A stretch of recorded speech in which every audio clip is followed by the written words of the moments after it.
Congress party అధికారంలోకి వచ్చిన 15 నెలలుగా ప్రజల రక్తాన్ని పీల్చడమే లక్ష్యంగా పెట్టుకుందని, ఎల్ఆర్ఎస్ పేరుతో మరోమారు దోపిడీకి సిద్ధమైందని డీసీఎంఎస్ చైర్మన్ శ్రీకాంత్ రెడ్డి ఆరోపించారు.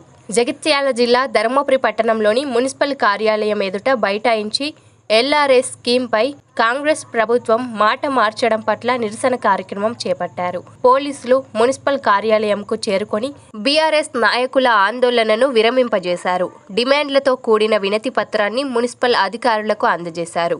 అనంతరం శ్రీకాంత్ రెడ్డి మీడియాతో మాట్లాడుతూ సీఎం నుండి గల్లీ లీడర్ వరకు ప్రజలను దోచుకోవడమే లక్ష్యంగా పెట్టుకున్నారని విమర్శించారు. ప్రస్తుతం జరుగుతున్న సంఘటనలే అందుకు నిదర్శనమన్నారు.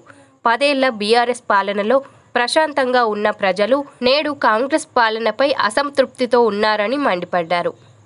కాంగ్రెస్ పార్టీ అధికారంలోకి వచ్చి 15 మాసాలు కావస్తుంది.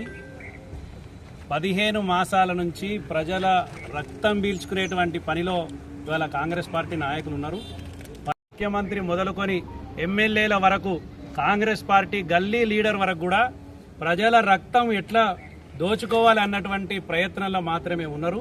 10 సంవత్సరాలు ప్రశాంతంగా ఉన్నటువంటి తెలంగాణ ప్రాంతం, ప్రజలందరూ కూడా మంచి సుఖశాంతులతో ఉన్నటువంటి తెలంగాణ ప్రాంతంలో ఈరోజు ప్రజలందరూ కూడా ఆందోళన చెందుతున్నారు.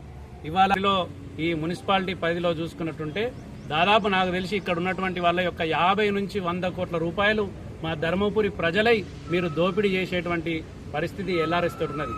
గతంలో కేవలం 15,000 రూపాయలతోటి వచ్చేటువంటి పర్మిషన్ను దాంట్లోనే ఎల్ఆర్ఎస్ కూడా మన బిల్డింగ్ దాన్ని బట్టి ఏది బిల్డింగ్ లెంత్ తర్వాత వాటి బట్టి ఉన్నటువంటి దాన్ని ఈరోజు మీరు కేవలం ఎల్ఆర్ఎస్ మీదే దోసుకునేటువంటి ప్రయత్నం చేస్తున్నారు. కాబట్టి దీన్ని తీవ్రంగా ఖండిస్తున్నాం. పరిధిలో ఇవాళ ప్రజల్ని ఏదైతే దోపిడీ చేయాలని చెప్పి మీరు చేస్తున్నారో ఈ దోపిడీకి వ్యతిరేకంగా ఈరోజు బీఆర్ఎస్ పార్టీ ఆధ్వర్యంలో నిరసన కార్యక్రమాలు తెలియజేస్తా ఉన్నాము. ఎల్ఆర్ఎస్ అనేది ఉచితంగా చేస్తామని చెప్పి హామీనిచ్చి గద్దెనెక్కిరు. ఇదే లక్ష్మీ నరసింహస్వామి దేవస్థానం ముందు బాండ్ పేపర్ రాసి హామీలన్నీ అమలు చేసే బాధ్యత మాది అన్నారు. కాబట్టి దయచేసి మేము విప్పు గారికి విన్నవించుకుంటా ఉన్నాము. మీరు ఏదైతే గుడి ముంగట బాండ్ పేపర్ రాసి మీ కాంగ్రెస్ పార్టీ బాండ్ పేపర్ రాసి అమలుకు బాధ్యత అన్నారో మీరు కూడా ఖచ్చితంగా బాధ్యులవుతారు. కాబట్టి మీరు ప్రభుత్వంలో ఇవాళ గొప్ప పొజిషన్లో ఉన్నారు. కాబట్టి మా ప్రజల తరపున ఇక్కడ ఎల్ఆర్ఎస్ భారం ఏదైతే పడుతుందో మా ప్రజల తరపున మీరు ఖచ్చితంగా అసెంబ్లీలో ఈ ప్రభుత్వంతో పోరాడి ఇవన్నీ కూడా తక్కువ చేయాల్సిందిగా కోరుతా ఉన్నాం.